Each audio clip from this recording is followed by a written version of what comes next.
Okpeworoye! Okpeworoye! Okpeworoye! Okpeworoye! I know they see Oye for comment section. Okpeworo! Oye! Akpako rescue! Oye! Akpako wonder! Oye! Seki Ogioba and the Ogioba Association. How do you people feel now? How do you people feel now? Okpeworo Oye. Who is the first? What could I write Oye for comment section? What could I write Oye? Okpeworo Oye. Okpeworo Oye. Oh, Seki Ogioba. Oh, now you come with this. Seki Ogioba. Hey, oh no, it will say you know. You for not follow. As a showman, let's say, come and do governor. You for tell us you know they come. You not come, better pass this one. Seki Ogioba, you not come, it better pass this one. Share the video. Make we start the video. When he feel say he wanted feel say that he smart pass. The video of the plan where now we want start. Now we want to start this video. Listen to her. Listen to her. All wait till you talk here, that's what you do. That's what you do. Before I end my speech, as you know, Your Royal Majesty, I just arrived this morning. About this same time yesterday in Leiden, in the Netherlands, the Benin Dialogue Group had a meeting.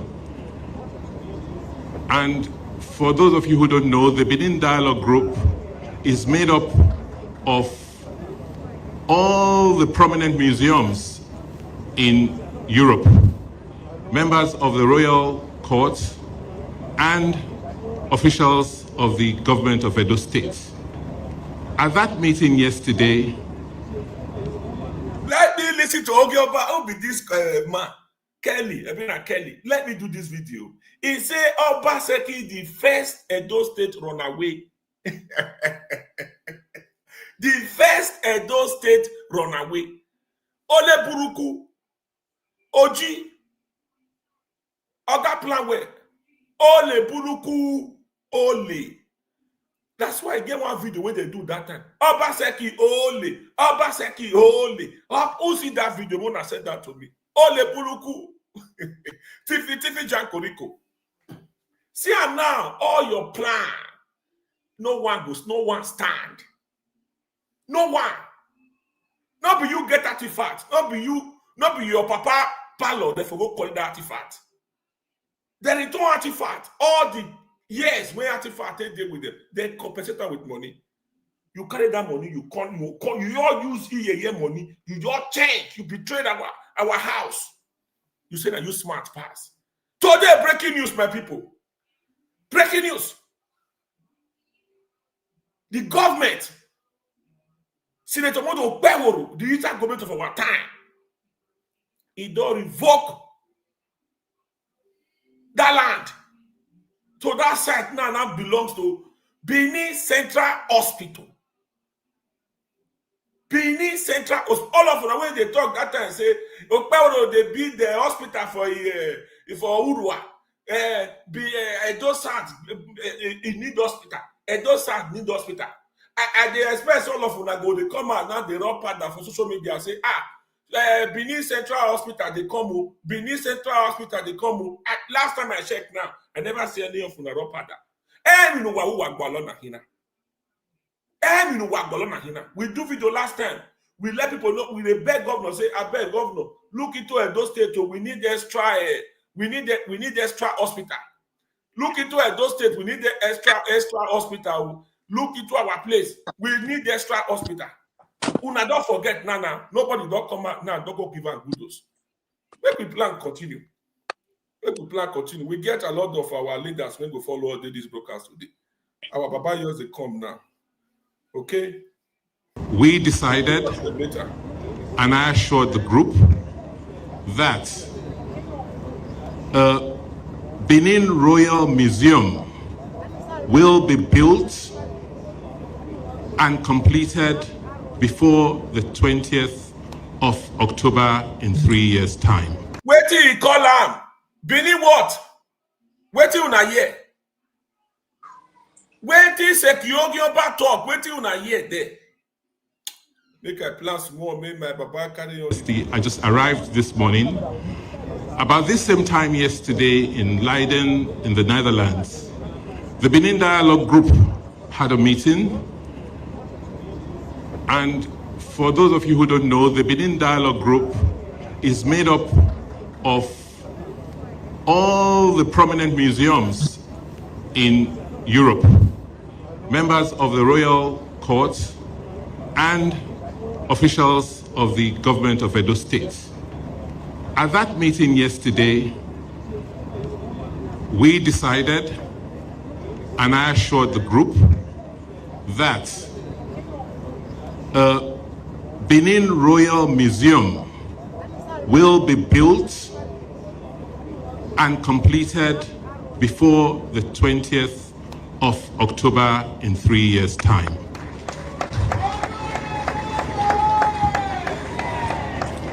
We also got the commitment of the group that they were going to return many of the works that were taken from the palace during the unfortunate expedition in 1897. Your Royal Majesty, I believe that this is a befitting birthday present for you. Congratulations.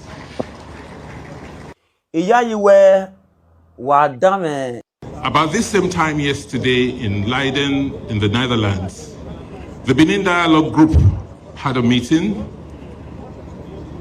And for those of you who don't know, the Benin Dialogue Group is made up of all the prominent museums in Europe, members of the royal court, and officials of the government of Edo State. At that meeting yesterday,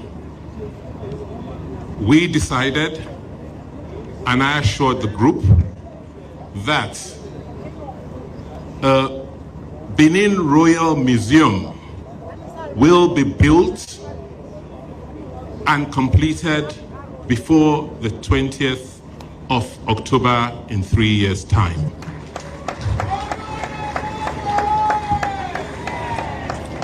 We also got the commitment of the group that they were going to return many of the works that were taken from the palace during the unfortunate expedition in 1897. Your Royal Majesty, I believe that this is a befitting birthday present for you. Congratulations. Okay, my people, una hear am loud and clear. Wabi, una hear am, not be only me one hear am. Una hear am. I just say make I just play that small video, make una understand where we dey come from. Una hear am from Sekiogiomba, when let us know. He even say congratulations. So by the end of the day, Benin Royal Museum, when people arm club, they clap hand for am. When he say na so they come back from Netherlands. Whose cassette una come hear at last? Wait till una come hear from Sekiogiomba at last. Now wait till he talk, now he do. So my people, when una go see us, they come out, they stand our stand. Nobody fit cash us, carry cash up. No be this time. We not there for the time of Oba Ovorame. Even our power in day here, our prince win day here. Eh baba omana mo pia mugama. Moviodo. Moviodo. We all for Chester. Not be now. Sekiogiomba will come use planware system. come say you wan come sit there attack us again. We no gree. I hope una hear clear. Somebody write am here say the first name here Edo State governor, the first runaway governor, only governor wey no hand over by the end of the day na run e dey. E hand clean, na him dey make am dey run. So I go leave am for my area father make he moderate this particular broadcast. Thank you all for coming. We appreciate you all. Please make una dey welcome my Baba for comment section, Prince Joseph Igeho. Make una help me welcome am, please. Baba not created time to come address us, to come talk to us. We need to appreciate am. A lot of them, the day when you go call, they'll tell you, say they just they come back from work, they tired. But the bar is always ready. So make una welcome her for comment session, and we still tell our bar say we not get anything we will give her, but we go try know a date of birthday. And we go they appreciate time, see they celebrate time. So I believe my congregate Christy will agree with me for that. And let our day when they fly, they don't send that to us. So during this broadcast, we'll carry mat, go all of them. Thank you, Yera Father. Up to you, sir. Thank you. Mute yourself, my leader. Hola, Coco. Thank you for taking your time to do this. In even as much as I know, say they use Edo matter today. So as usual, I greet your fans, and I greet also those who know they support you, because we are all Edo people. So Edo it will not feel your rate will normal feel your if you thing. So era man, my honorable Prince, you are welcome to your house, and I give you the floor, make you see greet your people before we start. Okay. Wahia wabota wabe wabota wabevenere. Good morning, good afternoon, good evening, good day. Depends on your time zone, wherever you are. It's a pleasure coming to your place of domain to share this broadcast with all of you. And I'm pleased to be here. And I think the topic we want to discuss tonight is a very lively one. And it's a serious matter. And we all have a stake in it. Welcome, everyone. Wahia Wabokia. Right. So before we start out, make I just explain some kind of thing. Today, Ola Coco, today is explanation day, telling the people the truth. Today is not too much goes back, so that people will won't hear the real Coco thing. Please call us. Spend the minutes that you used to call to ask questions or contribute.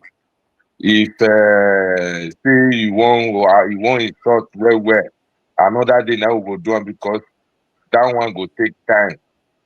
Come, maybe you have some important thing you want to say. The truth, not be Ola Coco, know everything finished.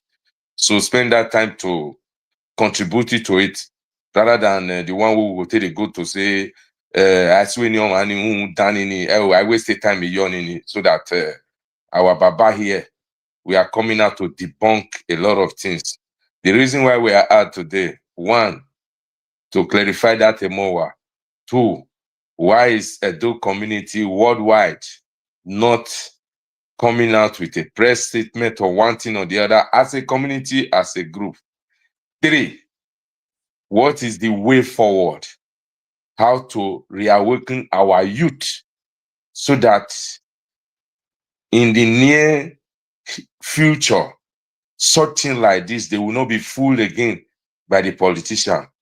And four, which is the most important one, according to our Baba, we thank God that 1897 did not repeat itself. Because what happened that day, it was a setup, setting up Edo people up, thinking that they know we will be provoked, they know we will retaliate. Then I wish we have retaliated violently. So it was a planned work, but history repeats itself. But this was the real defeat, because the first time the evil will get victory. When you go to say won't get victory again, at that time, 90, a Nika, our ancestors. So we had our victory. So now all those points now we'll talk about, because in this world, if you don't ask the right question, the truth will not come to you. The question you ask will determine the answer where you won't get. Ola Koko, is this right? If you ask a wrong question, now the answer now will give to you, will tell you the really truth. Until you are able to ask the right question, then the truth will come out. So, as I said before, Pale, once more again, you are welcome. Thank you. As the great grandson of our Baolua, who was in 1874 to 1474 to 1480. So you are 75 to 1480. Thank you, sir. So you are an insider. So, sir, can you please enlighten us concerning that Mowaa? All what have transpired, because it is very, very obvious that our father has spoken. He explained everything about what happened during the conceivement of this Mowaa, and at the end of it all, not what was planned with the with Obaseki. That is not what materialized at the ending of it all. So that is why we are in this junction. And those were the things our father talk about with parable. We don't expect him to just explain everything with parable, which a lot of people did not understand, because the truth was there. So, sir, on the first question, so go ahead and explain to us the Mowaa issue, why it's so important to us. Thank you, sir. Okay, thank you very much, my brother, my kinsman, Nola Koko. Thank you very much for putting up this program. It's a truth be told. He said the truth is where it is until you get there. The truth is where it is until you get there. He said, if they think they can mock us, they can deceive us, we are not children anymore. We understand every handwriting on the wall. We can read it, we can interpret it. Mowaa or Moab, whatever they call it, was not conceived by Godwin Obaseki. This museum was first conceived by Oba Irediawa. That's where this a museum of it was first conceived. It lingered on till our present Oba, that the museum, Oba Ewari Ogidigan, that the museum was going to be built. Oba Godwin Norega said, the son of Ago, promised to build the museum in 3 years. It was the Royal Museum. Then from the Royal Museum, then they started Edo Museum. The name was changed to Edo West Africa Museum. Along the line, he removed the E and left Moa. What happened from the Royal Museum to Edo Museum, Edo West Africa Museum, not to Moa? What happened to the E? How suddenly, okay, Royal Museum, if you say you change it from Royal Museum to Edo West Africa Museum, it's reasonable. But why suddenly After the house has been built, the museum has been built already. Suddenly the E disappeared.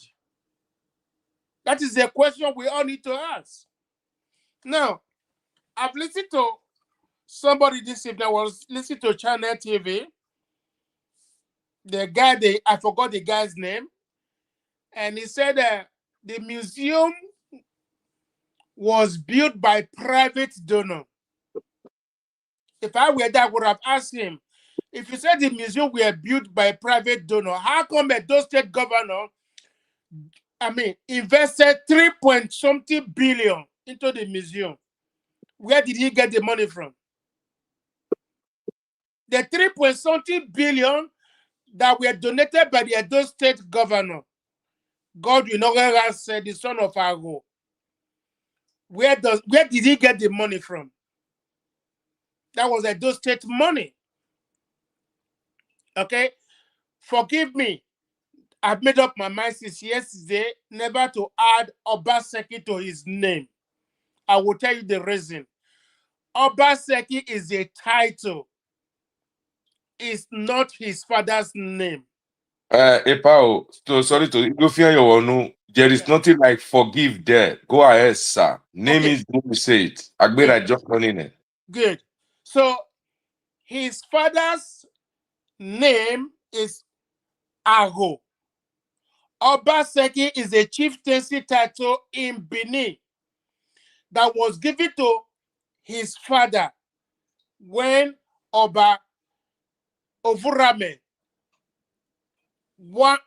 appreciated his good work and make him a chief, Chief Obaseki. So when Epa Ago died, the chieftaincy title is not an hereditary in Benin. That title was not an hereditary. So when Epa Ago died, that chieftaincy title died with him. It was not transferred to his children. I said it about 2 days ago. Let somebody come out in Benin and say there is a chief called Obaseki, Chief Obaseki. We don't have Chief Obaseki in Benin. We don't have it in Benin. We don't have it in Oba Palace. So when Chief Ago Obaseki died, the title died with him.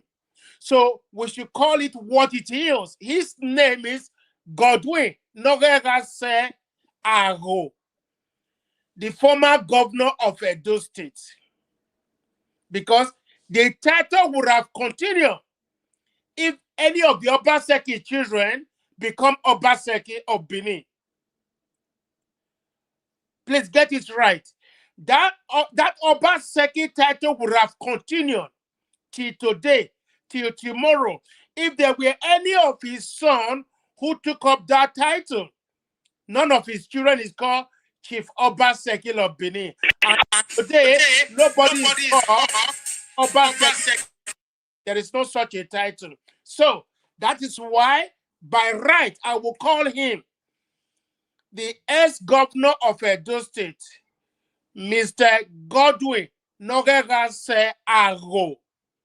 That is where it ends. That is his official name. Obaseki is not a part of it. Okay? So, when the then governor, the ex-governor of Edo State, Mr. Godwin, knew about when he went to Germany with our crown prince, when he knew about the money that was coming with the artifacts, that's where the problem started. Godwin Nogegase Ago was not interested in the artifact. He was only interested in the money. Godwin have nothing to do with artifacts. Okay, so now the German who gave part of the artifact, they still have some of them with them. The Netherlands give a part, they still have some of them with them by contract. Now, those artifacts were supposed to be in the museum. That's why they all came to see Even they themselves were surprised that those artifacts were not in the museum when they went there on Sunday. Okay, you are building an historic monument in Edo State, in Benin Kingdom, without the custodian. The Oba of Benin is the custodian of Benin Kingdom. He is also the custodian of the land, and he is the custodian of the artifact. So you want to build an historic monument in Benin Kingdom, present-day Edo State, Nigeria, without the consent of the Oba of Benin. You must be a madman to conceal such a thing. So you are coming to somebody's house uninvited. Well, thank God that our father said it yesterday. He said it's more or less like 1897. It's almost repeating himself again. Sir, my question for you, Yes, sir. because we all saw that the EU is a body, Yeah. comprises of a lot of nations. They have their different ambassador. Why the states, the countries inside, also have their ambassador representative. So it was two ambassadors there, the German ambassador and the EU representative, let's call it ambassador. How is that possible? That these two important people holding two important positions did not deem it fit to first and foremost notify the governor, which is according to protocol. That is the way it's supposed to be. Because if they're in Nigeria, the Nigerian foreign minister knows that the EU representative is in Nigeria on that issue. Because those are the diplomatic section. Now, coming to Edo State, please, sir, I want you to touch that angle. Why was the governor and our Oba not informed? Is it that these two people were in agreement? Because this was a known fact, and they knowingly did what they did. So, are you sure that is it a mistake or they did it knowingly that it will annoy the Edo people, to provoke the Edo people to repeat that same thing, so that we can be badly labeled internationally, so that they can have their way? So, sir, touch on it. Okay, I think what happened on Sunday was not a mistake. It was orchestrated and well designed by Oyenocha, the Godwin manager in Lagos. If I take go on, Ola Koko, I want send Ekpenede, or we send me, wa beg Ekpenede, wa umwe duku, or send or no day by man. Okay, so what happened yesterday on Sunday was planned by the Godwin business manager, the man in charge of the museum, Oyenocho. His name doesn't really matter that much anyway. And with Godwin, they wanted to spike two people. They wanted to spike the Oba of Benin and the governor of Edo State. Godwin knew the reaction of the Benin people. He knew it, that Benin people would not accept it. Okay, fine. They were supposed to open the museum on Monday, right? I saw the leaflet. Yes. On Monday, the 10th of November 2025, by 7 a.m. in the morning, I saw the leaflet. Okay. If it's not an evil plan, Why do they move it from Monday to Sunday? No. Why do they move it from Monday to Sunday? Because Sunday was the official day of the opening. Listen, I have no problem. I have no beef with the ambassadors or the visitors, because they did what they were told to do. The visitors. No, sir. No, sir. You have explained the runaway governor part.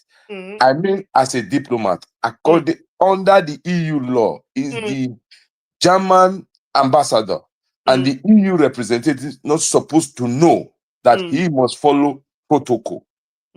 Okay. Because the reason why we are doing it, it goes in two ways, sir. This is blunt disrespect to we the black people. Let's keep Benin aside. Because in Europe, such thing will never take place. Me and you knows it. 100%. They will follow protocol. Now, still coming, because it's two ways I'm looking at it. They disrespect us as black people, and secondly, they also disrespect me and you as a Benin people, because we should not look at it that it is because the issue or the Mowaa was in Edo State. So if that EU minister has that same character, he will still repeat that same thing in other African countries. Because this is what I'm trying to point out. Yeah, I understand your point. Sir, thank you, sir. I understand your point very well. Go ahead, sir. The issue we are dealing with here, let me use this added in Benin language. Okay? Now, the delegates were playing by the rule book that were given to them by Oyenocho and Obaseki. And sorry, not Obaseki, Godwin, the former governor of Edo State. Okay? So the visitors knew that the museum was supposed to be open on Monday. They knew it. But it was Oyenocho and Godwin who told them, well, if we do it on Monday, we're going to have a problem. So let's do it on Sunday. Okay? Nobody will know about it. Even for me, I was not aware of it until I saw Albert shouting on the TV, shouting on the media, oh, we have defeated the Oba of Benin. We have defeated the governor. I said, what is going on that you have defeated the Oba of Benin and defeated the governor? When I look at it very well, it was live program from the museum ground that they are doing a ceremony. That's why telephone call were moving up. Even those that were going to the church, stopped going to the church, they will move down there.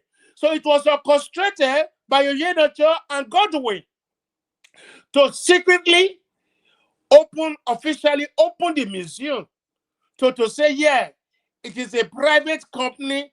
We have, how can it be even if, no, okay, truth be told, if that place were to open officially, they would, you know what? All people from America, people from Canada, people from all walks of life would have tripped into Edo State to witness the opening of that museum. But because of greed and selfishness of Godwin and Oyenocho, who believe that they own Benin. Benin is not owned by Godwin or Oyenocho, and the land where which they built the museum belong to the Oba of Benin. I'm not interested in Nigeria. I'm not interested in Edo State governor. All I'm saying is that as far as Benin Kingdom is concerned, the home of culture, you cannot come to Benin and behave stupidly and not expect what you got on Sunday. Okay, sir. Another question for you.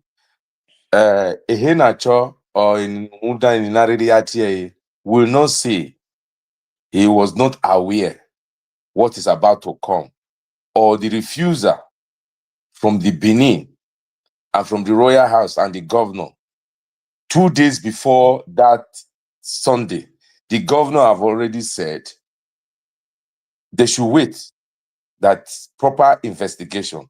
So please enlighten us about this stubbornness from these Easterners, who is the right-hand man of Obaseki, to be disrespecting. As an Igbo man, he's supposed to know that this thing, the Benin will react, and it will be of the thing can spill over, that an Igbo man is disrespecting us. So, and doing it in a way that will offend us, and in the direction that is so holy to us. So please touch light on it. Yeah.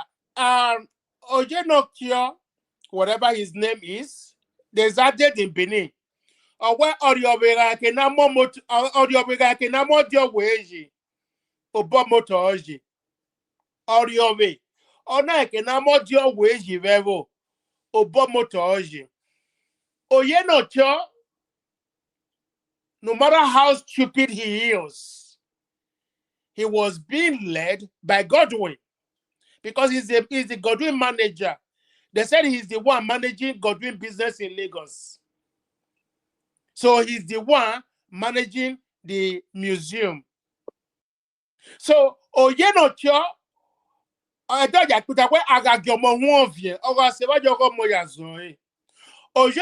because he's so stupid and daft, when Godwin left office as a governor, he should have officially write a letter to the governor of Edo State to say, yes, power have changed hands. A new sheriff is in town.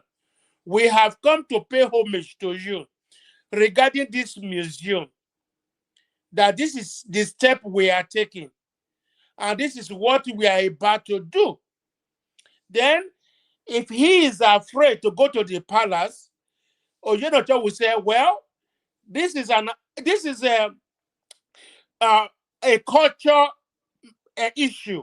Please, can you help us speak to the palace on this issue, please? Because there's nothing we can do in Benin Kingdom without the palace being present.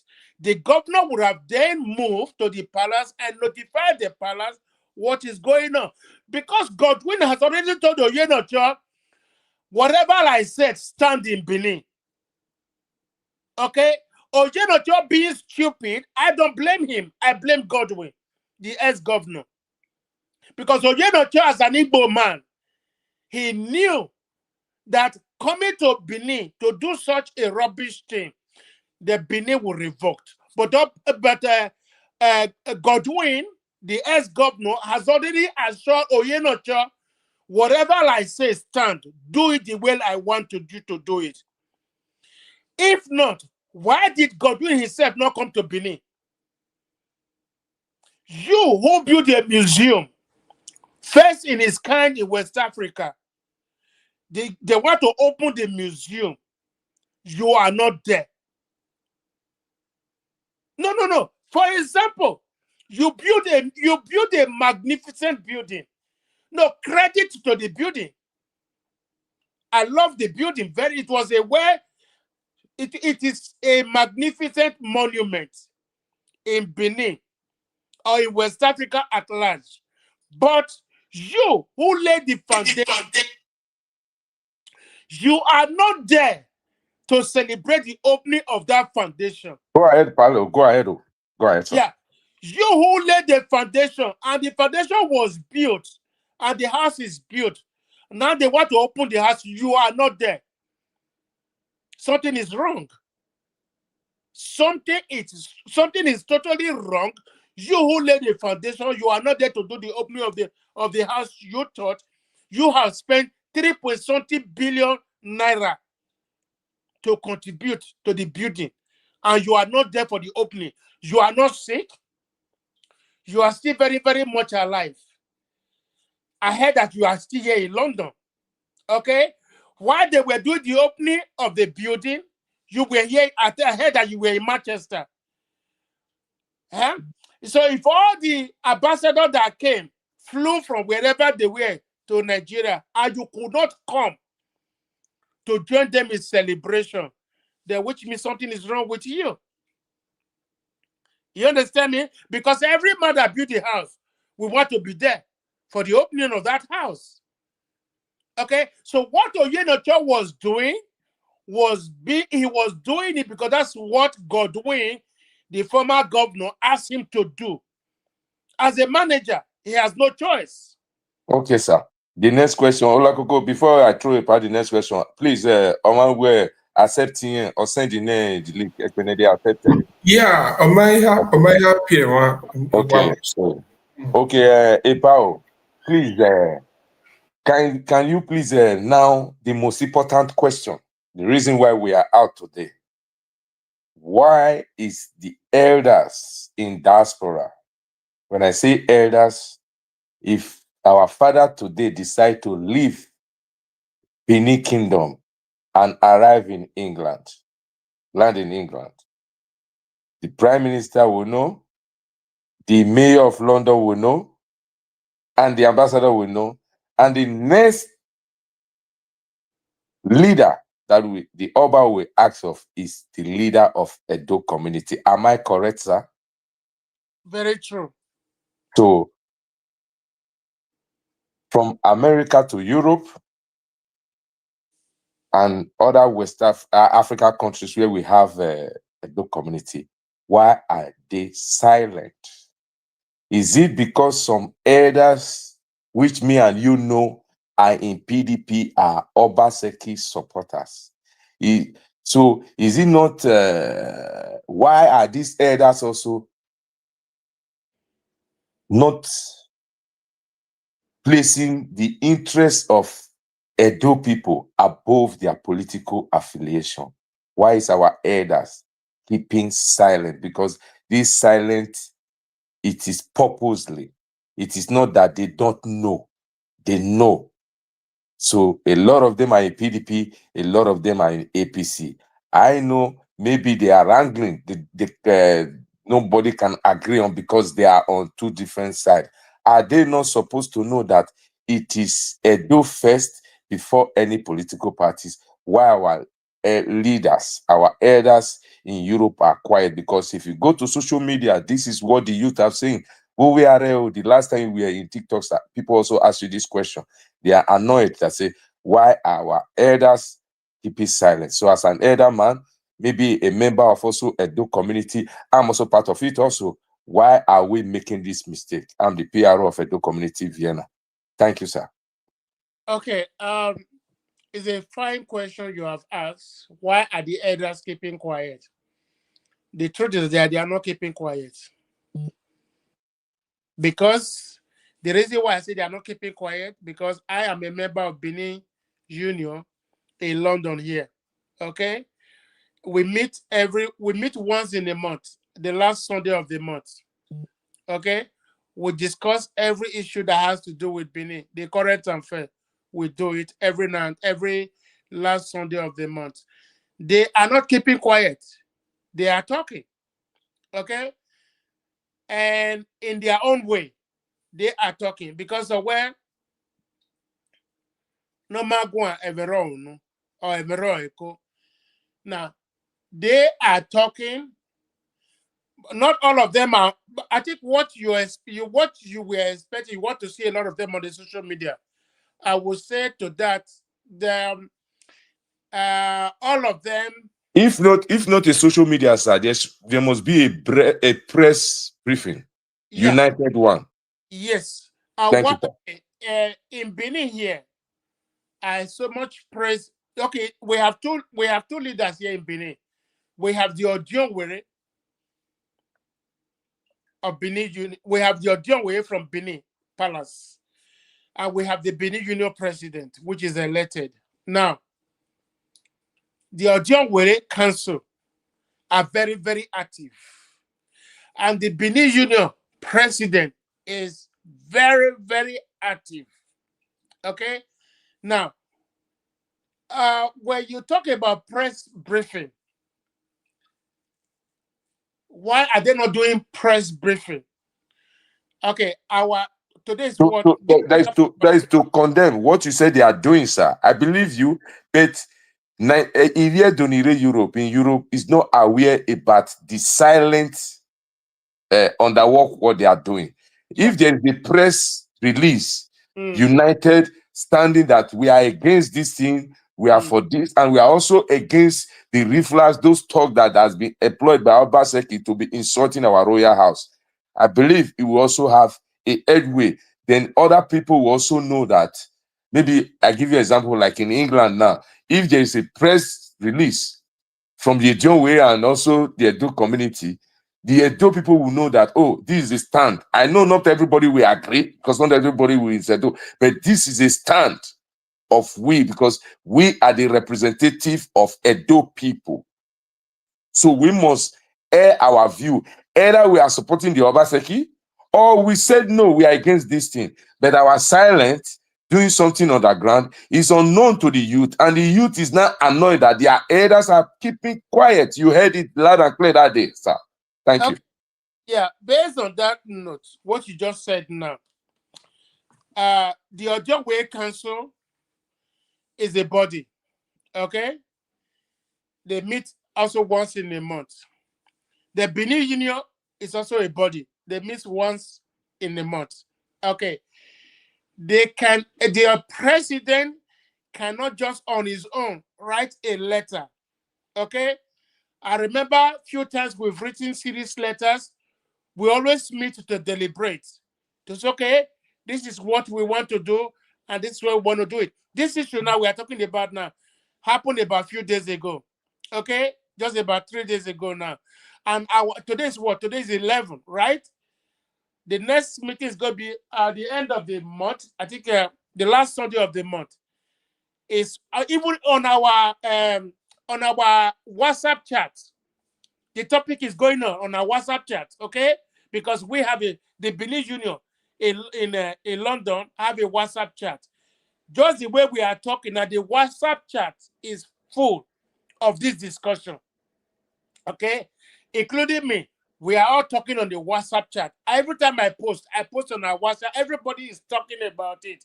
So, but if we are going to make a press statement, an official letter, the president on his own cannot just write a letter. We have to meet the last Sunday. After that meeting, then what you are saying now, because whenever we write a letter, we always publish it on our WhatsApp group, okay? Because we cannot post it outside our WhatsApp group, except it's okay if we are saying we want to send it to Benin, okay? Then we'll now put it on whether we go through other newspaper to be published in Benin. But to be sincere with you, everything we are doing, we are not shy. Okay, we are Benis. We are Benin first before PDP, before APC, before Labour. Okay, I'm telling you my own fact now, what I know about the Benin Union.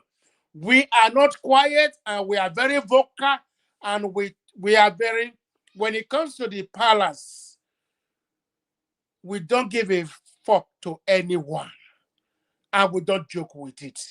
So to Ojo Way Council. So a lot is we are doing, except you not say, okay, like in London now, we don't really have any other place you can post. We only post within our WhatsApp group, right?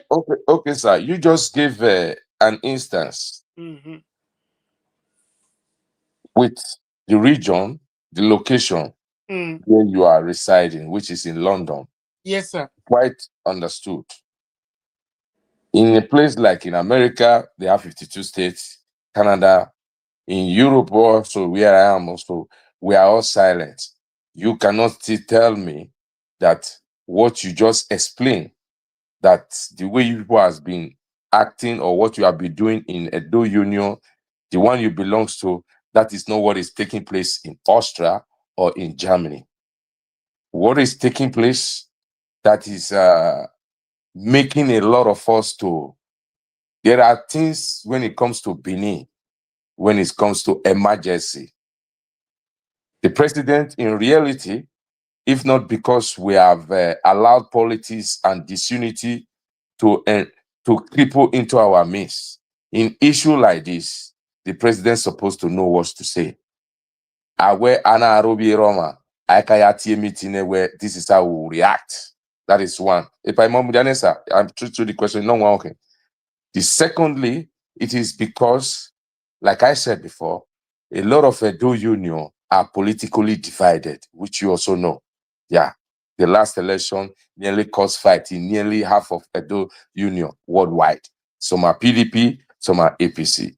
So where I want you to touch on, where I want you to give the advice, is it not time for our elders to know that whether you are PDP, still be PDP, whether you are APC, still be APC, when it comes to Edo thing, we must say one thing. This is what the youth is clamoring for. Because I know Edo community Vienna, we are politically divided. I'm a witness to that, and I'm the PRO. And it is their right to belong to whatever party they want to belong to. It is my right also to belong to whatever party I want to belong to. But it is my duty, it is an obligation as an Edo man, without fear or favor, to defend Benin culture, keeping my political party aside. That I have always done. That I've always put into play. People who know me knows that sometimes I might be overzealous, emotionally controlled, but I don't compromise. So why our elders not doing these things, sir? This is the question. Thank Okay. you. Okay. Let me put it this way. Based on what I know, that's what I was speaking about. What Yes, I sir. know about London now. I know there are different group in London. Where Otunaije I am in Osunuvani, okay? Exactly, sir.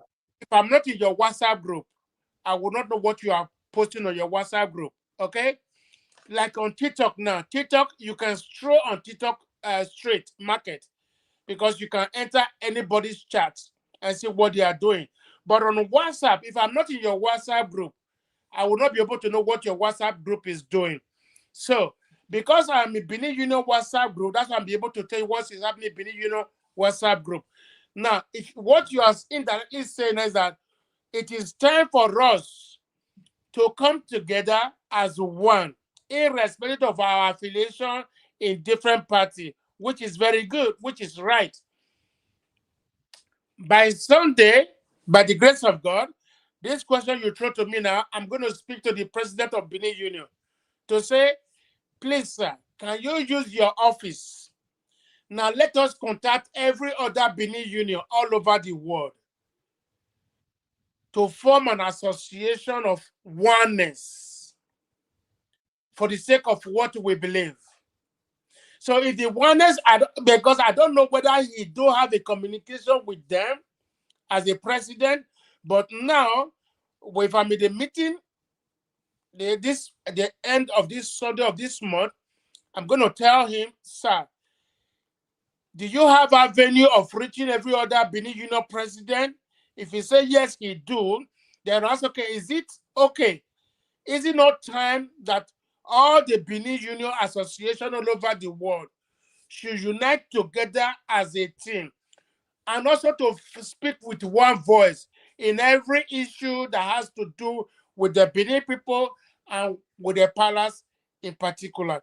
I think what you just raised now is a very good idea that we all should come together. It is me who always say that a job of everybody does not belong to one man. Okay? A job of everybody, we all must come together and put our hands together and do it together. For example, vis-a-vis, let's ask, it's 3 of us here now, 4 of us. It's okay. We need 100 pounds. You ask me, if I bring out 100 pounds, I'll say, why should only me bring out 100 pounds? It is 4 of us here.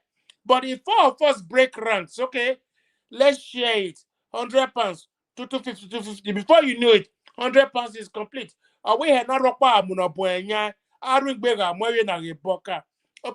so that is what we want to. I think that is the strategy now. I will put before my president on Sunday, the last Sunday of the month, that you as the president, you are in a very strategic position.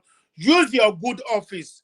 Let's do this rallying around to put all the Benin Union, all the leaders, in one group. So therefore, that if anything is going on in Benin, there should be that solidarity, that a letter should be sent out or a video should be made by whatever way, shape, or form, that the people in Benin, that other Edos all over the world, we know, yes, we have a community that is united, and we have a community that speak with one voice. So I will definitely, I will deliver this message at the end of at the end of the month, on the last Sunday of the month. That message will deliver. Not only will I deliver it, I personally will make sure that I follow it up for the president to do the needful, because okay, we all need to team up together and to make sure we work for the benefit of Edo people, both home and abroad. Thank you, sir. Before another question, our brother in the house, you are welcome.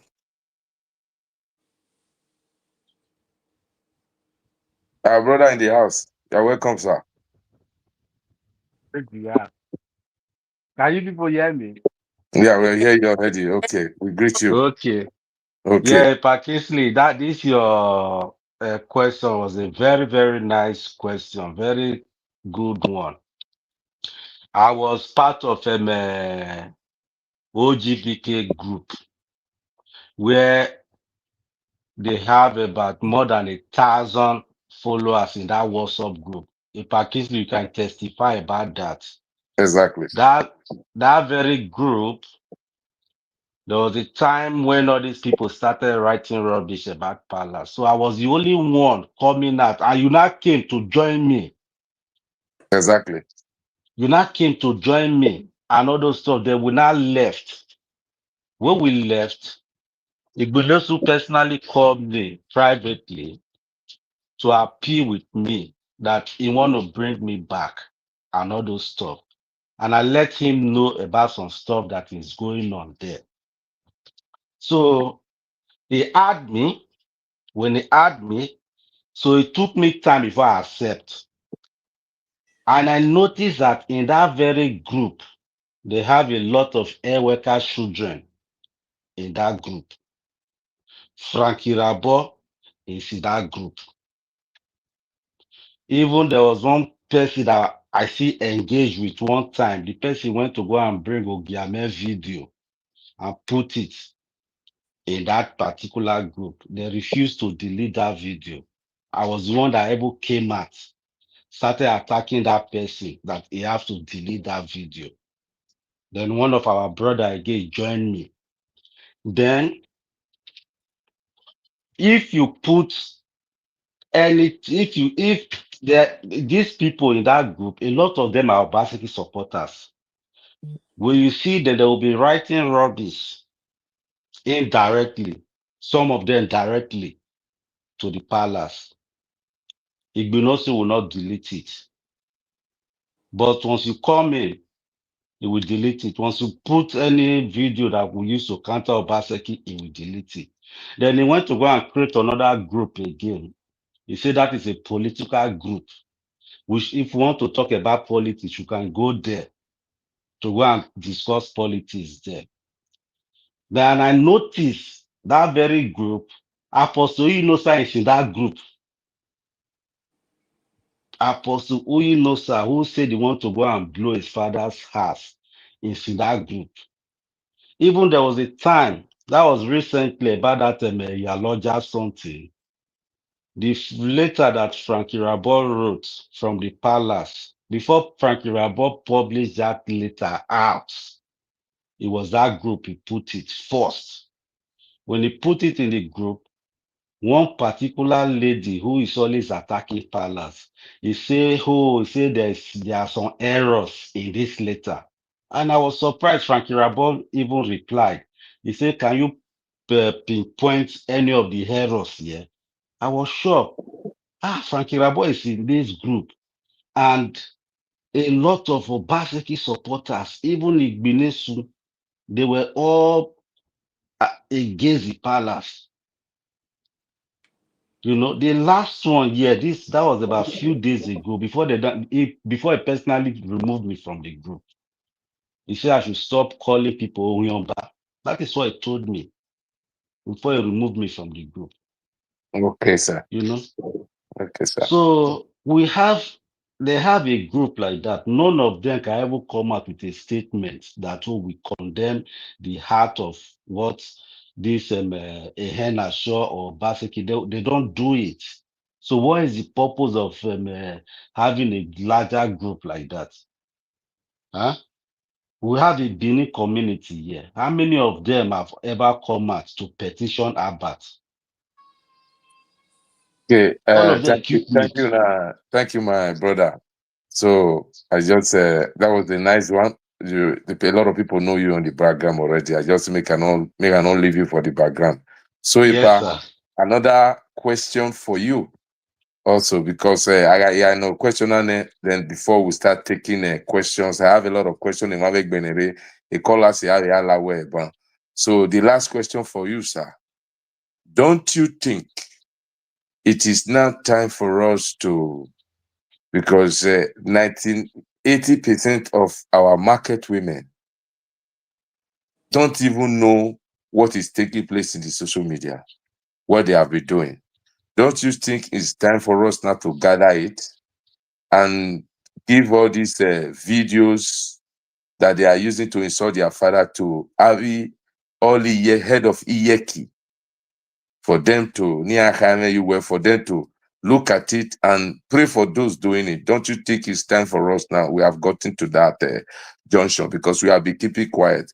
It's time. Don't you think it's time for us now to gather the names and the videos and voice notes and pictures of those people, then go and hand it over to our market women? This is what they are doing to our father and our society.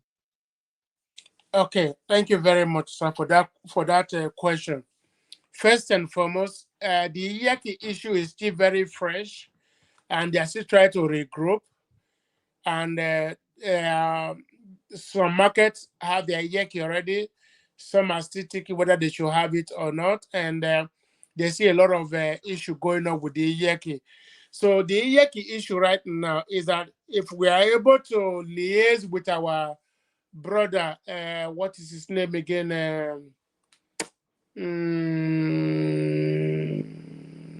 What was your name? Yahweh. Masha. That's right. Yeah, Yeah, Otwedo. able to liaise with Masha, so Masha will be able to know the new Ijeki that is going on rather than the old ones. So if we can liaise with Masha to put all of them together and have an association to say, okay, these are the heads of all Ijeki. So that we will not brief them what is going on. Because where okay, for the Ijeki Association to act, they cannot just act on their own. So they also need to seek a consent from the palace. Okay? Because all Ijeki has a role they play in the palace. They don't just act when they become Ijeki. Yeah, the reason why I know that they will still go to the permission from the palace, but as at now, don't be surprised that majority of they will tell us that mama even no mama beg video now. Yeah, So that's when we let them know, they yeah. will gather on their own with their annoyance and say, Papa, this is what we are seeing. Give us the permission for us to do what we want to do. So Yeah, that's why in a way, or my yeah. son, I am with my come on, That is sir. correct, sir. That is very correct. That's why now we need to speak with Masha. Okay? Masha is on ground in Benin.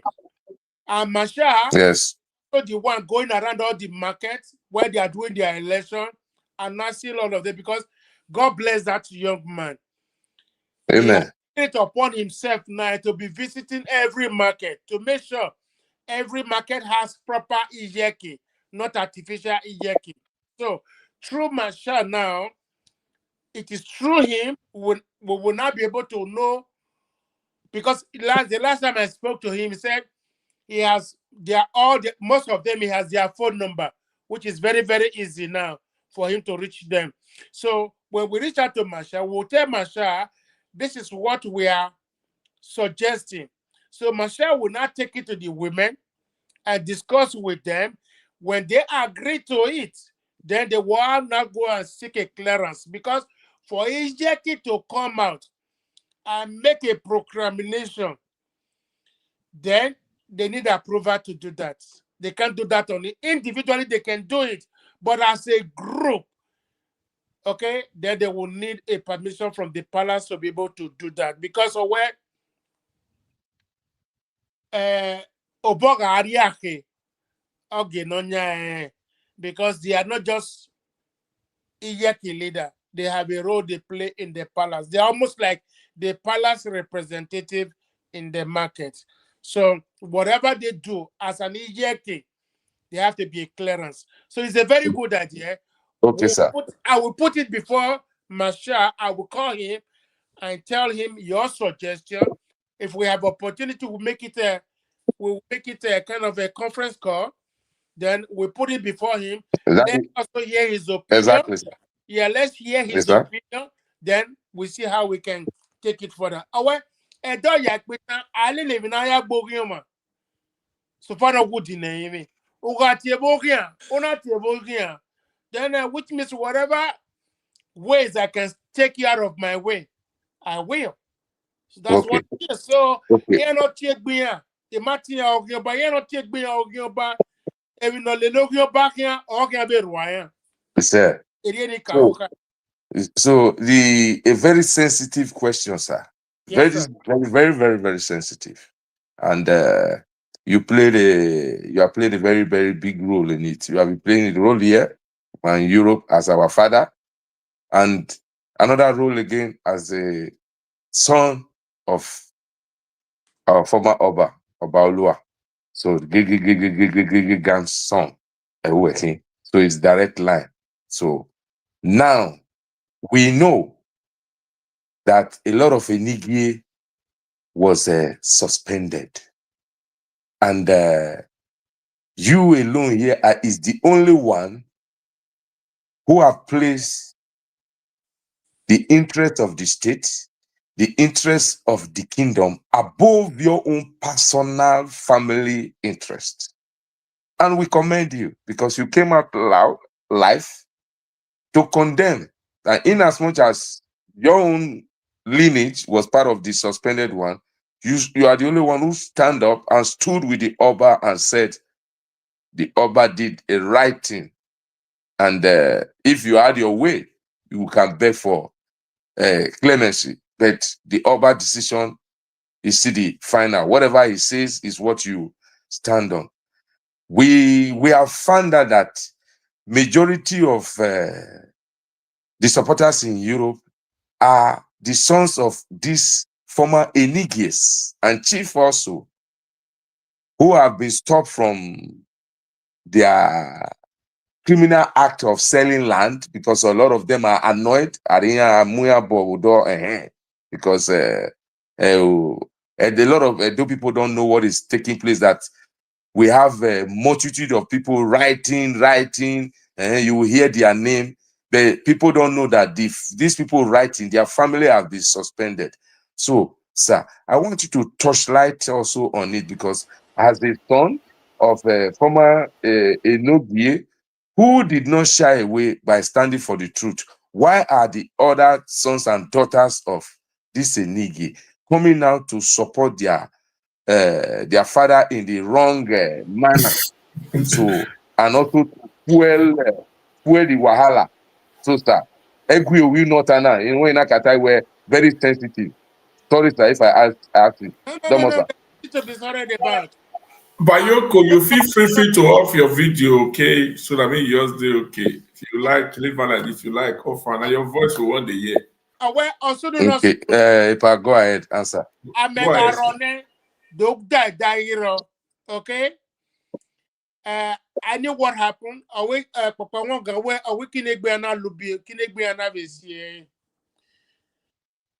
What happened wouldn't have happened. Everything still boils down to Godwin, the ex-governor of Edo State. He is the one that lured them into this direction. Because most of these Enogi and the Enigi, some of them are 90 years old. Some of them are 80 years old. And above all, some of them are uneducated. I won't call them illiterate. No. Some of them are uneducated. So the governor were promising them a welfare. I will rebuild your region. I will do this. I will do that. I will do that. But the governor that were promising them heaven and earth has only 6 months to be in the office. He was telling them, I will do this, I will do that. I told my father, the governor is promising this. The governor is going to leave in 6 months' time. What was the problem? The governor, we are hoping that Aswani Godalo will win the election.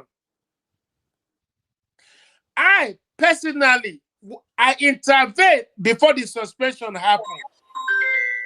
We are hoping that Aswani Godalo will win the court case, then Obaseki will continue.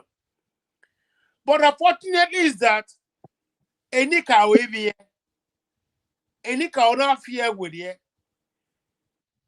that Aswani Godalo lost the election. Aswani Godalo, I've said it personally, is a fine young man. He would be a very, very good governor if given opportunity. But the person that was aiding him, so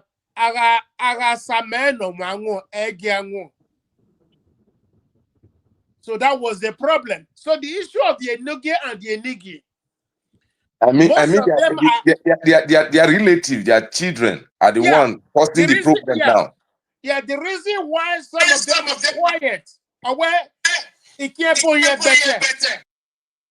Okay, if you know what that means.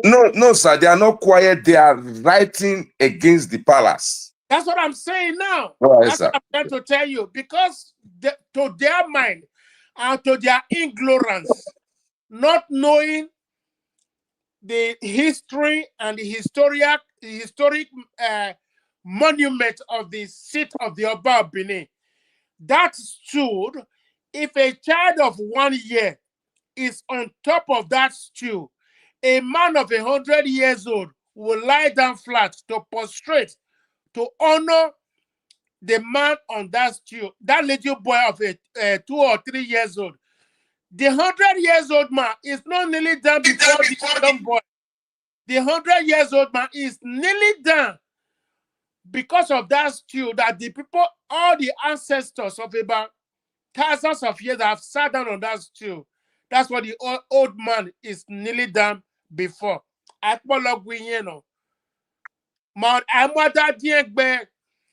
Oba of Benin is the Oba of Benin. It doesn't matter how old he is. Okay? It is because of this stool that he sat down on. So the children of the Enogies or the Enigi, who I will regard that they are acting in ignorance, because they have not taken their time to read the history of what the throne have represented for thousands of years till now. Okay? They are only looking at their own side. Okay, we lost our source of income because their father was a Nogie or a Nige. He have access to the land, blah, blah, blah, blah, blah. My dear, what they should understood is that a crime was committed. That is it. The Enigians and the Enoge committed a crime. And that crime has to be judged early. So if the children of the Enogians and the Enigians are angry, spewing out rubbish from their mouth, it's because they are ignorant of the history of the entire Benin Kingdom. Okay? You cannot bite the finger that fed you. Okay, for example, there are born Enogi, which are hereditary. There are appointed Enigi, which were appointed. For my father is born Enogi. Actually, the the city of Eho or the village of Eho was not built by anyone, was built by the Enogie of Eho. Okay? So it wasn't that Agora Revani Anagenoge. No. We founded it by ourselves. By right, it belongs to us because we founded it by ourselves. Okay? We were not appointed. Now, there are some Enogie or Enige that were sent to go and take over a place because the place was already in existence. Okay? Now, that is me. I'm here today. Tomorrow I might not be here. That is what I want to do. If I'm going to die tomorrow or a minute from now, for me, I'm so happy about my age. I'm 3 score plus right now. If he ends tomorrow, or even if he ends a minute from now, I will never call black white or white black. Who's respecting whose God it is, I don't care. So the truth is the truth. So all the Enogies and the Enigi have the opportunity to appeal, to beg for leniency. There was a gap before the letter came out. There was a period that when the news came, there was a period that they would have taken advantage. Okay, guess what? All the Enogi that begged for forgiveness before the letter came out were forgiven. Before the letter was published, the Enogies and the Enigies that asked for forgiveness were forgiven. But after the letter came out, those that started to come to say, oh, we are sorry. Where were you before the letter came out? Why did you say you are sorry before the letter came out? I don't care. My father is involved in it. So I know the truth. And I stand for the truth. If they have apologized before the letter came out, all of them would have been forgiven. But they refused to apologize before the letter came out. That is why none of them are where they are right now. Okay? That is why they are where they are right now, because they refused to apologize before the letter came out. Okay? It is the Oba of Benin. Omogo Gatokbe is said. Oba Gatokbe is said. Oba Gatokbe is said. He is the custodian of the entire Benin Kingdom. He is the landlord. Okay, sir. You What cannot is tell a landlord how he should fix his house. okay now, sir? Because you touched the two sensitive issues that make us to come out. First, to touch light on our inactive at the moment. Not that they are generally not inactive, our Edo community due to some circumstances, and you have touched light on it, which I see a very promising united future ahead of us by you promising to liaise with the Edo community London branch to have a collective leadership worldwide together, so that at the end of it all, it is easy for us to arrest issue like this in the near future. That one is settled. What is your advice now on the issue concerning the Enige? Because if I am not well informed, I happen not to come from Igbesama, I happen not to be from Meru, I happen not to be Isekura, I happen not to be Onhoba Onikwen, who is naive when it comes to my history. When I see somebody like you, if you are not supporting the palace and we are saying something negative towards that region, I will easily believe you, because your father is a Nigi. Your father is closer to the palace. I will believe whatever propaganda. So how are you going to correct these people now? Because they are doing more damaging to themselves. They are also doing more damages. If there is any little hope of our father forgiving and returning that same, title, if not to the father or maybe to the son, but by them telling this line, because they are being watched, a lot of people are taking record about what they do. What is your advice to them, sir, so that they can retrace themselves back? Don't know why. Wese Oyogamie. I want Bonaja Bovioma, Obona Vias Kegbe. My pleas to our royal father. The Enogies and the Enigi, they have erred, and of which by now they have all realized. They've all come together to say they are sorry. Okay, having said that you are sorry, it is up to me whether to accept your apology or not to accept your apology. And there is no time frame when you will be recalled or when you people say, he should have just you are not in his position.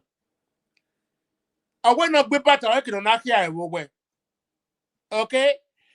Do you know if Obaseki have succeeded? Do you know the damage that plan was going to damage the palace to create seven local government traditional ruler? Do you know what damage that would have been? So it is up to him. He have heard their plea that they are sorry. Yes, he heard it. So it's up to him when he will forgive, and when he's going to do it, it's up to him. So everybody has been talking, everybody, we are sorry. But if there are people out there who are still speaking rubbish from their mouth. That is the children, your advice to the children. My advice to the children is that they should shut up their mouth. No advice.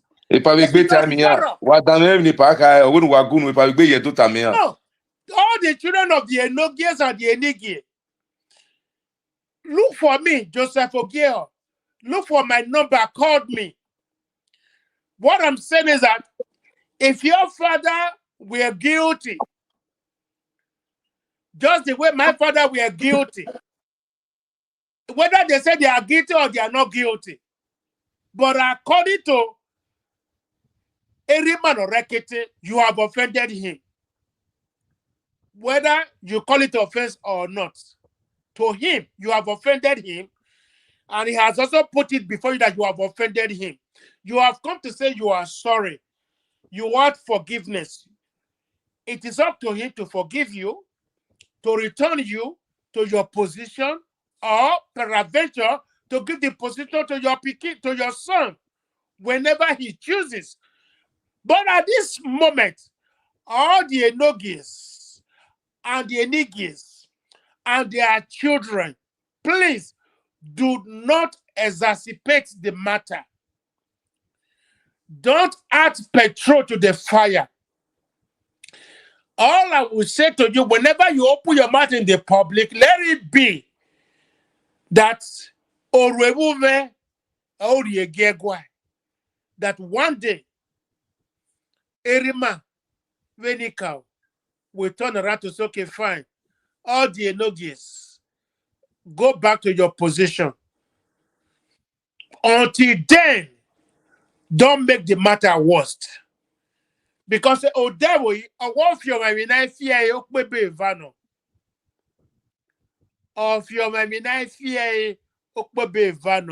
don't make matter worse for your father, and don't make matter worse for yourself, and do not make the matter worse for your community. The person is to Godwin. It is he who pushed your father into this predicament. Godwin is going around telling everybody he didn't offend the palace. He did not offend the Enigis or the Enogis. He increases their salary. He wanted to promote them. He only act on the law that he meant.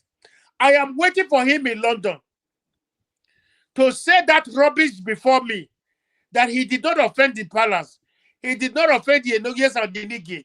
I will tell him face to face where he offended the palace, where he offended the Enigis, because I am a part of it. Okay? You have offended them. You were not the first governor in Edo State. and you will never be the last one. Lucky Benedo was there 8 years. Adamo Shomole was there 8 years. Lucky Oyegumedia was there. Okay? Why all those ones? The law was made, the 1999 decree as amended was already there before this will become a governor. How come you didn't see the law in your first 4 years? Okay? It was in your second term that you now know that the law exists.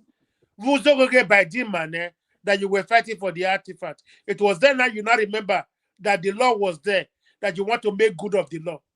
Who asked you? Who sent you? Okay, Baba, the last and not the least, so that we start taking call, which is going to be my time because it's 12 here in Tuna, making Ayakba, because the call will be a lot of the questions. Timba, yes, yes, confirm. That is my papa, my small papa. So, Otaniano, he has a road down. Brad Timba, the floor is yours. You have your 15 minutes. Flow, sir. Where's it? Don't tell where I don't look for you. I will get you away now. You're welcome. Yeah, sir. You throw away me. Bros, I don't call it tire. I know. I just talk. I know. So the floor is yours. Go ahead, sir. Go ahead. I don't need to ask you any question. Just correct our people, reshaping there, and try to put in so that the awakening will also flow. That our youth, who is totally disfranchised out of this, our culture and the real truth, should be. A name of a winning. So our new brother in the house, also a well-known person and a dope person and historian. So, Brad Timba, you are welcome. So the floor is yours, sir. Thank you very much. I thank everyone here for having me. I've been paying attention to what's going on. I've heard so much unbearable rancor from both Edo and non-Edo people on this issue, especially those who proclaim themselves to be Igboseki loyalists, you know. And it's so painful that just 128 years after the British invasion, the looting, the balkanization, as well as the subjugation of our people, okay, we are still confronting new attempts to sideline the rightful custodians of our heritage. You know, let's not forget that right from even the days of Oba Eweka II, after the restoration of the kingdom, so many efforts were made for the return of these artifacts, which we all know that they all serve as gateway. Most of them are not there for artworks or even to record events. Most of them were ancestral altars that were looted. You know, since the summer of 1897, the British, they've made so much money from it. Imagine a country like Germany, they're claiming to have returned 1,000 pieces. Imagine how many pieces that the British took. That number keeps changing from time to time, depending on who you ask. The British will tell you they took 900. If you took 900, how come you sold 1,000 to Germans? You sold thousands to France, thousands to the Netherlands. But yet you claim to only, took 900 pieces. Okay.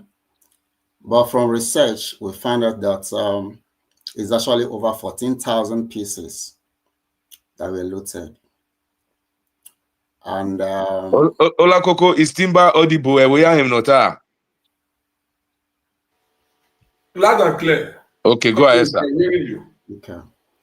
So over 14,000 pieces, okay, which collectively is worth over 270 billion pounds in the black market,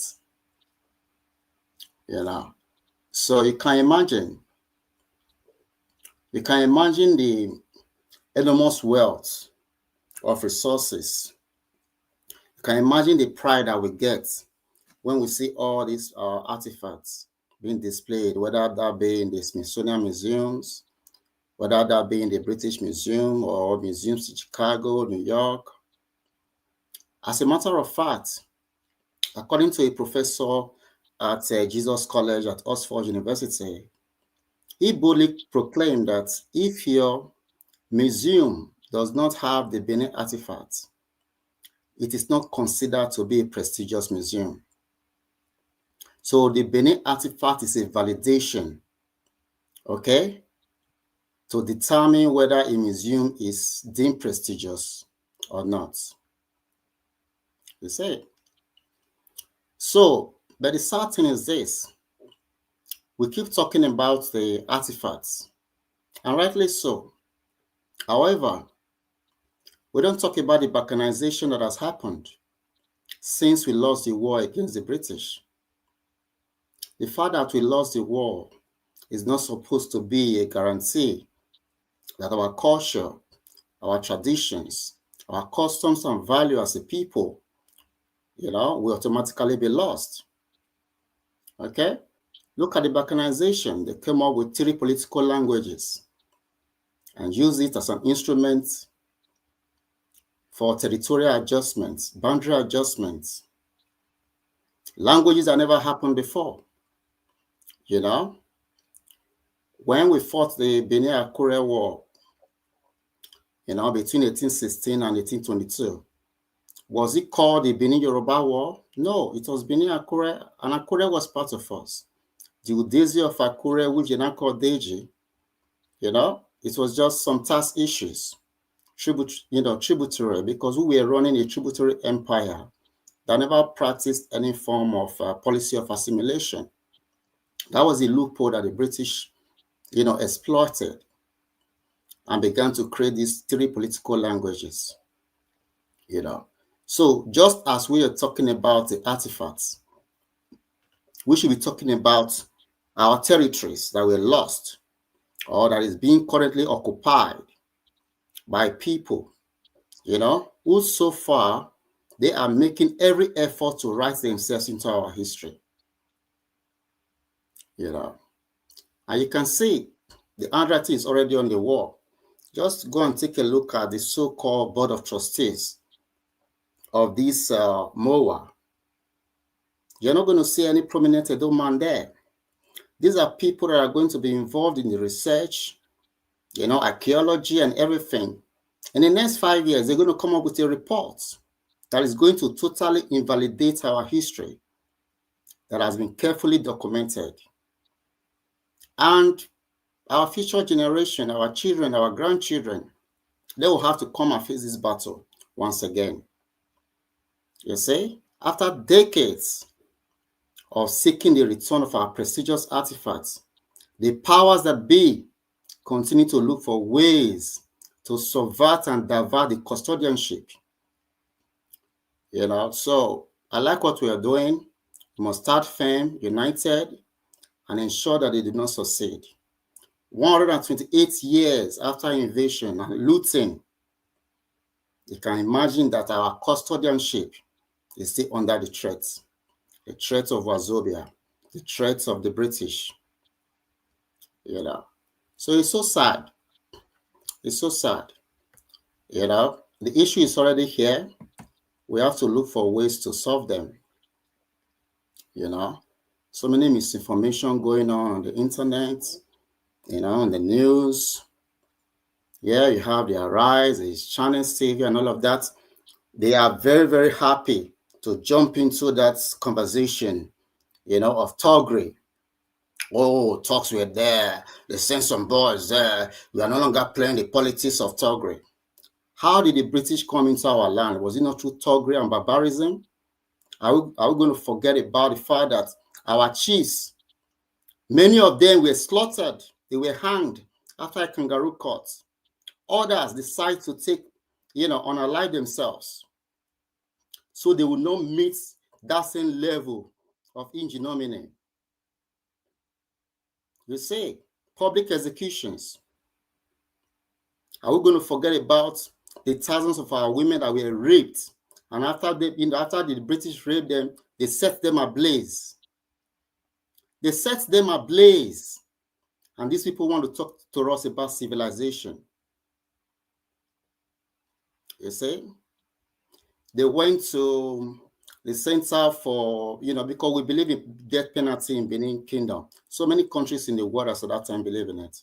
They went to that site and they were talking about human sacrifices as propaganda. My honorable Timber, please, can you touch light about the role you have just talked about how British the Wazobia, these three vampires that have been dragging us down.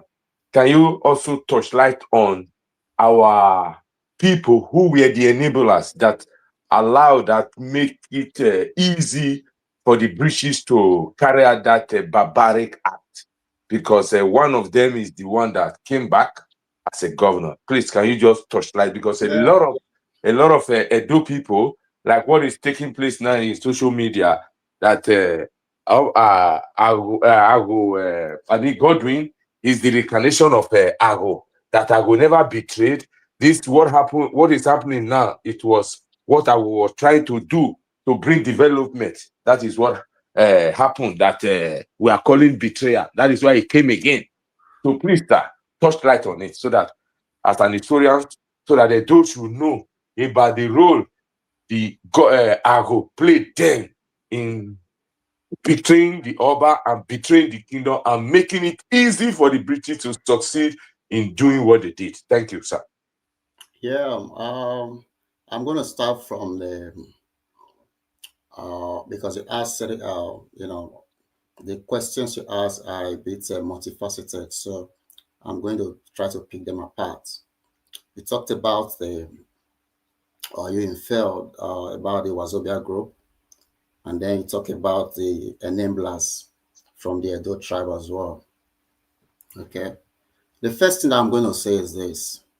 Since the Europeans started coming to Benin, since the year 1472, when the Portuguese first came, and I would like to say that even kingdoms like Ishekri was not in existence at that time. If you look at the visits of the British, the first time they visited us ever. As a matter of fact, the first time the British ever visited any black African was the Benin, and that was the year 1553. After Queen Mary took over the throne, at Falian Castle in England, Queen Mary the First. She was the daughter of King Henry VIII. With so much thing going on at that time, there was a battle between France and Britain, that also involved Scotland. It was called the Scottish Wing. I'm saying all this because you would have imagined that Queen Mary the First had so many things to deal with within England. But our very first focus was to send an envoy to Benin, So 1553, John Thomas Wyndham came to Benin. 140 men crew in 3 ships. They came in and then they met about Orogboa.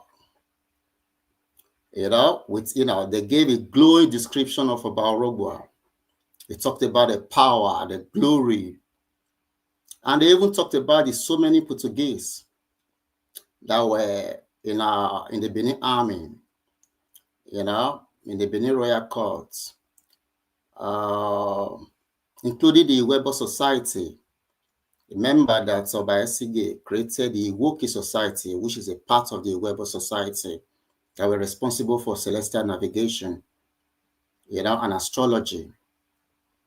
And that will also try to inform our own idea of the kind of Christianity that was practiced by Oba Esige, which basically did with astrotheology. But that's an issue for another discussion. So I'm just saying that the very first time that the British came to Benin, it was on equal terms, Out of the 140 that came, about 100 of them died in Benin. They were all buried in Benin. It was not through war or anything. It was through sickness and other issues. So only 40 of them returned. Thomas Widam himself died and was buried in Benin. Okay? So that will tell you that before any other tribe within that concoction we call Nigeria today, we were the very first, to be visited, that had relevance, that had diplomatic ties and relationship, So at that time, the British, they were already envious about our control of resources, how we are able to manage this empire that is a tributary empire, that cuts across the length and breadth of southern Nigeria today, So fast forward to The enabler. fast forward to 1850, when Lagos was bombed in 1851. Because as at 1850, Benin was still firmly in control of Lagos. And every single, Eleko of Eko, whenever they pass away, join our ancestors, they must bring them back to Benin, for burial and everything. And then they will coronate a fresh Eleko of Eko to go back to Lagos. As at that time, what you are saying, the other word Oba, no Oba of Lagos was using that title. No, it was Eleko of Eko or Oleko of Eko. Continue, sir. So that was what was obtainable. But the British, they found ways, to manipulate. They used some of our Shekiri brothers to stop the return of Kutere, Eleko Kutere, when he was being carried to Benin for burial. That was the first time. This was after they bombed Lagos in 1851. Because they used the guise of slavery, that they wanted to put an end to slavery. Kosoko was very loyal to the Oba of Benin, Eleko Kosoko, so they got rid of him, and then they brought in Makintoye, to be in charge, because he was more or less like an ally to them, so that's one betrayal there, Then we saw what happened when our people saw the bombing of Lagos. It sent some shockwave to the entire empire. Lagos is gone. They made it a colony in 1860 with the Royal Niger Company. Then later on, they started trying to annex. They annexed Ekiti from Benin. They annexed Ondo from Benin. Gradually. At the same time, they were fighting us at Ikumeku, without the eastern part of Benin Empire. Okay? They're fighting us there. While they were doing this, they were setting up the foundation of the Wazobia groups, bringing in characters like Henry Townsend, characters like Ajayi Crowder, institutions like the CMS Church, the Anglican Church, to propagate these three languages. Let me say two, because Islam case is also different enough. So they brought in these two languages, the Wa and the Bia people. Okay? I just told you about the people they used with the Wa side. On the Bia side, they brought in the same Ajayi Crowder. He did a work in 1857, to set the foundation for Igbo language. Then they brought in Thomas John Dennings from Sierra Leone. At that time, he was the vice principal of Forabe College at Sierra Leone. So they brought him over to Benin. Because at that time, there was nothing like Nigeria. It was Benin, you know. Then that was 1897, after the death of H.H. Dobinson, because H.H. Dobinson was the head of the Anglican Church Owerri. At that time, they called that side Niger Coast Protectorate, you know. So H.H. Dobinson died in Benin during that 1897 war. Then they brought in Thomas John Dennings, you know, to start translating the English Bible into Igbo language, or rather the Owerri language. So then about some years later, they brought in Simon Jonas, another returning slave, you know, to do the same. What you just said, Mr. Timber, you said Owerri language on the line, meaning this language that you call Owerri language was predominantly used by the Owerri people. Yes. Are you telling us that through Bishop Adai Crowder translation of the English Bible to Igbo was the means they used to spread Igbo to other non-Igbo speaking tribes? Is that what you are telling us now, sir? Yeah, but it wasn't Ajayi Crowder. Ajayi Crowder did the foundation of the language construction. Yeah, he used Owerri language. He took some from Umuahia people. Okay, then he took some from the Ika people, because the plan was basically to divide Nigeria into three, right? Or to divide the empire into three or into two from the certain side. Okay, from the western part of it, they shows your language. Do you understand? Yes. Crowder and Townsend, the CMS Church, the Anglican Church, they used your language. All right. Now, with your language, they started, forcing that language on the Igbomina people, the Ketu people, the Laje people, the Kale people, the Jebu, the Ikoya people from the Kale, which were clearly the Edo people, So over 26 different ethnic groups that have gone into extinction because of their acceptance, of the Oyo language, and as a political group called Yoruba. Okay, for time factor, sir, because I will still have a discussion with Epa Joseph Ogio and with Olakoko. We will still come again so that you have a very clear elaboration and we'll touch on all this issue. But still fast forward, the enablers, what is taking place today, how the Obaseki enable the role he played in making sure that the British defeated Obavorami. So, thank you. Yeah, that's fine. And again, the purpose of trying to build up this foundation is for people to understand what was going on. So many of our kingdoms, all right, were promised protection. Do you understand? Because we are an empire, all right? We are an empire. So an empire has so many kingdoms, like the Warri Kingdom, the Agbo Kingdom, the Doani Kingdom, the Bele Kingdom, Akutugbo Kingdom. Do you understand? The Kobue Kingdom, and so on and so forth. All right? So they promised them protection individually.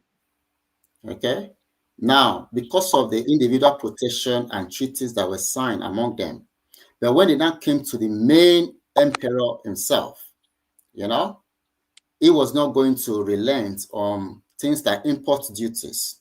The British wanted a pathway, they wanted a corridor because they've already annexed some kingdoms. They've not succeeded in annexing the main Edo, you get the nucleus of the empire. Yes. They didn't succeed at that time.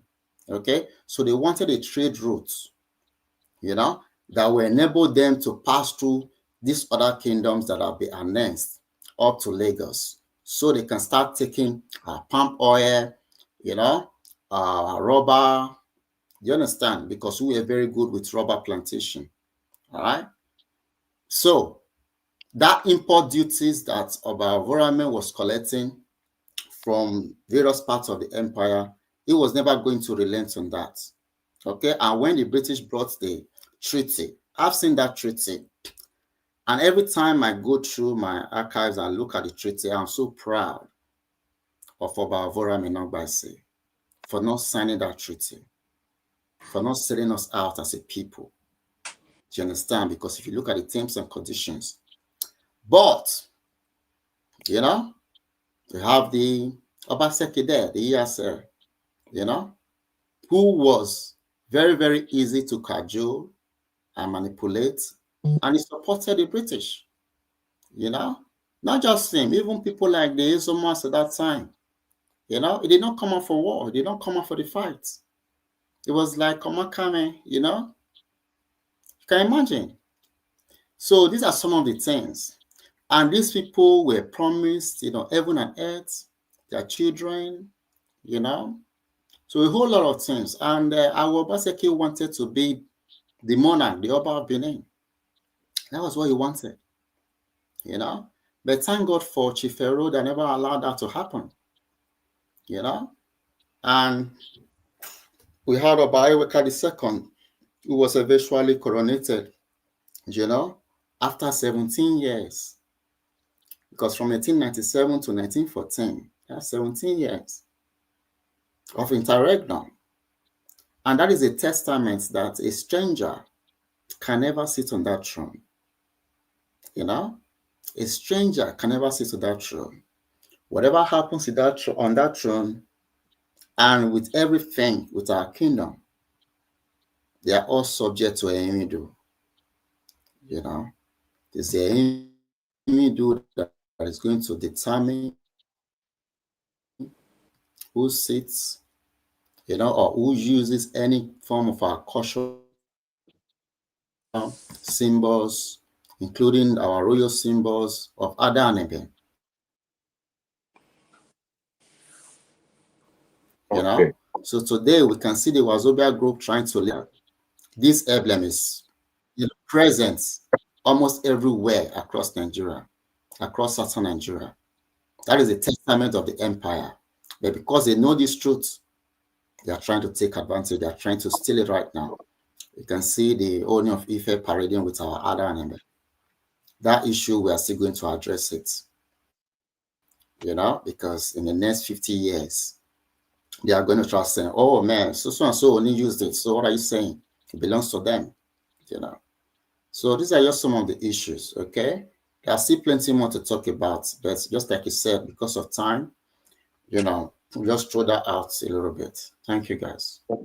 Thank you. Before I will just ask the last question, maybe there is caller. I don't know when are you going to be free.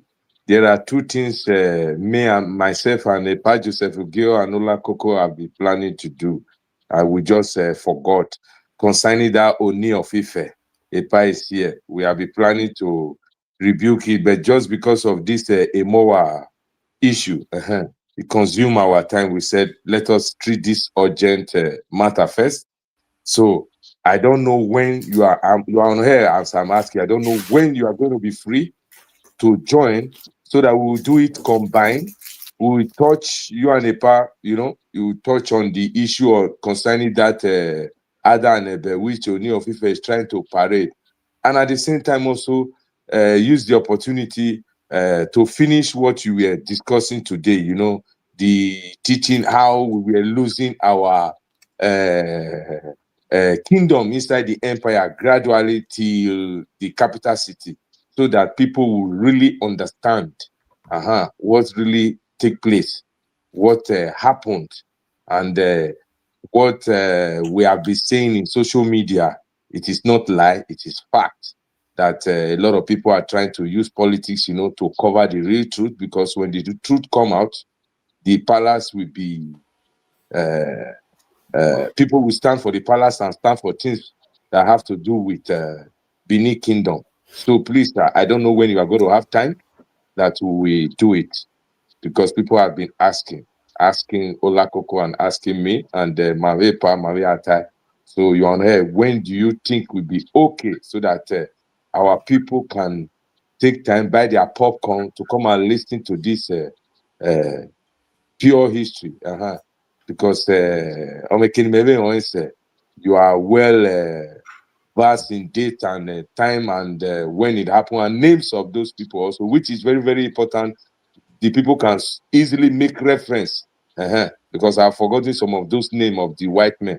So the people can easily make reference to those names and at the same time cross-check and know where the truth lies so that our youth will be armed with the truth. So, sir, when are you going to have time? What date is on the 18th? Because I have so many academic work that I'm doing. So I know I'll be doing one of the. But it's possible for you in this week before Sunday. I don't think so. After 18th, I will be, On the, I'll be on the free. 18th Tuesday. Okay, on the 18th Tuesday. Yeah. Yes, sir. After 18th. So let's fix it after 18th. Okay, we will do it on the 19th. So viewers, lovers of Edo, if you're doing on the 19th, which is on Wednesday, we are going to have a 3 hours explosive based on this issue. So buy your popcorn, buy your water or Coca-Cola, and sit down uninterrupted and listen. Those who want to still ask questions, you can also call in.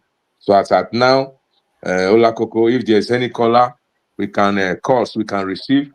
The questions will be directed to EPA, Joseph Ogio, and also my brother Timba. So these are the two people that will answer it. Normal, I want to shift us to EPA, so Timba will join. If there's any question, any call, so go on. Yeah, my congrats. Yeah, I really appreciate everyone. I believe for this today broadcast, we can see we are enjoying it, and we really give kudos to everyone, and especially our new congrats that you all join us today, congrats Timba. Thank you very much. We are looking forward to have you again. So I believe there's no. I already have the phone, so there's no call today. Okay. Just, okay. So, EPA Timba, you have 2 minutes. EPA have 2 minutes. Just a closing remark directing towards the unification advice for our youth. So, Timba, you first. What do you advise do you have for our youth? Well, I'll say this. We need to break away from this grip of partisan politics. We must understand the fact that Nigeria as a country was never our idea. We already have a functioning and existing country called the Kingdom of Benin. And we must remember that the Brazil you hear of today, we were one of the first to recognize their independence. And today they are still was strong while we lost ours. As Edo people, you must understand this fundamental truth that your allegiance, your loyalty, your pledge is to the great Benin monarch, is to the kingdom, and not to some miscreant Wazobia element in Abuja. Okay? That should be, sewed into your subconscious mind. You must understand this, and there are evidence for that. And one of the prominent one is that our Oba, Ovora Menongbaise, never signed a treaty to be part of Nigeria, never ceded his territories, okay?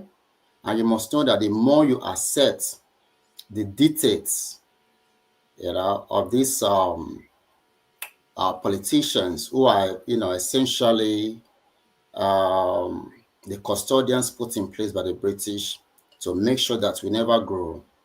As long as you play to their tune, we are never going to get any form of restoration or closure to what happened to us in 1897. So the spirit must be up. You must become very uppity, and make sure that whatever you do, whether you work for a politician or not, that your primary focus must be, to the upliftment of our empire. Thank you. very much. Sir. EPA, what do your remark, your advice for our youth, sir? Sir. First and foremost, I need to pay tribute to our brother, Sir Timber. It is good to have you here today. I'm so happy that you could join us. And thank you for the enlightenment. And because of where you coming today now has given us a lot of boost to hear a lot of things that some people have not been privileged to hear. I really say, may God and our ancestors continue to bless you and Yes, to sir. help in your endeavor. Thank you Yes, very sir. much. To my able youth out there, to the people of Benin and those Edo citizens in general, wherever you are. Okay, you cannot tell somebody you've taken your bath, you forgot to wash your face. I said there is a reason why you deliberately don't want to wash it. No matter what, Benin has been in existence before every other region you can see in Nigeria today. So, admonition to all our brothers and sisters all over the world, my Benin brothers, my Benin sisters, Ununo Zedone, Wagimajo Bimaya Dolemimayi. Let us fix our home by ourselves. The stranger will not do it for us. It is our home.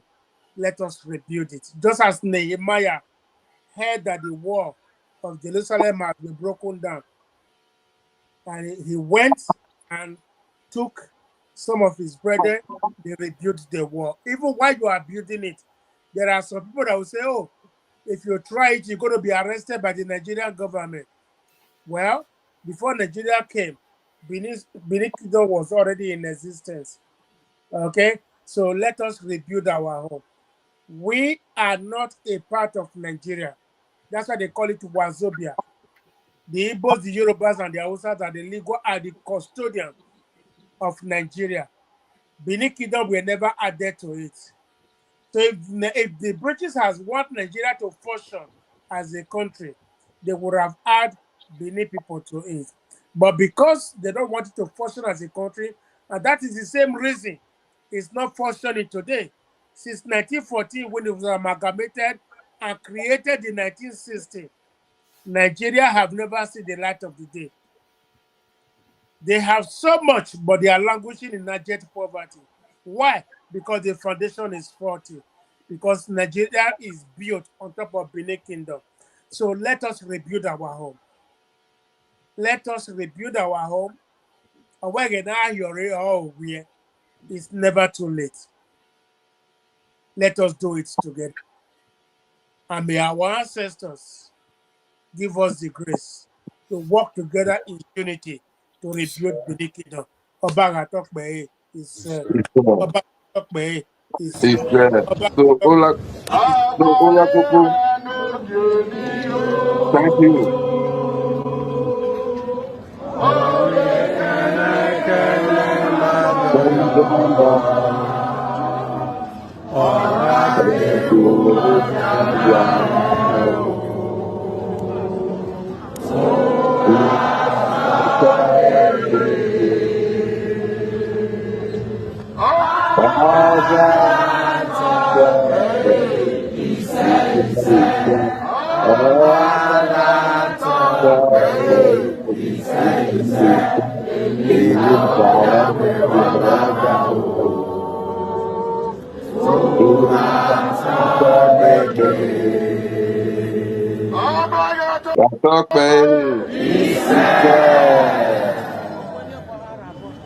Thank Thank you, everyone, and you. see you all for the next Okay, program. Timba.